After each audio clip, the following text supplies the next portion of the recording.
ఎప్పుడూ ఒకే రకంగా కాకుండా ఈసారి పుదీనా చట్నీ ఇలా ట్రై చేసి చూడండి. టేస్ట్ మాత్రం వేరే లెవెల్ ఉంటుంది. ఇంట్లో ఉండే వాటితోని ఈజీగా కమ్మగా రుచిగా చేసుకోవచ్చు. పెనం పెట్టుకొని దాంట్లో నూనె నెయ్యి వేసుకొని కానీ నూనె కానీ రెండిట్లో ఏదన్నా వేసుకోండి. వేసుకొని దోరగా ఎండుమిరపకాయలు పచ్చిమిరపకాయలు తెల్లవాయలు వేసి బాగా దోరగా వేయించండి. వేగిన తర్వాత అదే నూనెలోనే కొద్దిగా శనక్కాయలు వేసి బాగా వేయించండి. ఎంత రెడ్గా అయితే అంత టేస్ట్ వస్తుంది చట్నీ. తర్వాత ధనియాలు జీలకర్ర ఈ 3 వేసి ఇంకా బాగా దోరగా వేయించండి.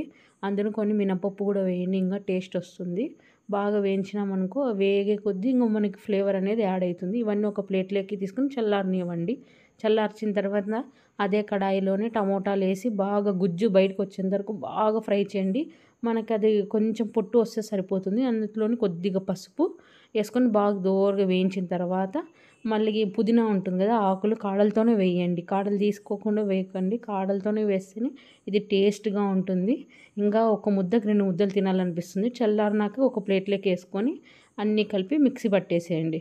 ఫస్ట్ ఎండుమిరపకాయలు తెల్లవాయలు జీలకర్ర ధనియాలు వేసి మిక్సీ పట్టేసేయాలి. తర్వాత శనక్కాయలు, తర్వాత టమోటాలు, తర్వాత పుదీనా వేసి ఉప్పు వేసి పచ్చి ఎర్రగడ్డలు వేసి కలిపేసేయండి. ఎంత టేస్ట్ ఉంటుందో, వేడి వేడి అన్నంలో ఇలా పెట్టుకుంటే అలా తినాలనిపిస్తుంది. తప్పకుండా ట్రై చేయండి. ఇది అందరికీ నచ్చుతుంది. లైక్ చేయండి, షేర్ చేయండి, సబ్స్క్రైబ్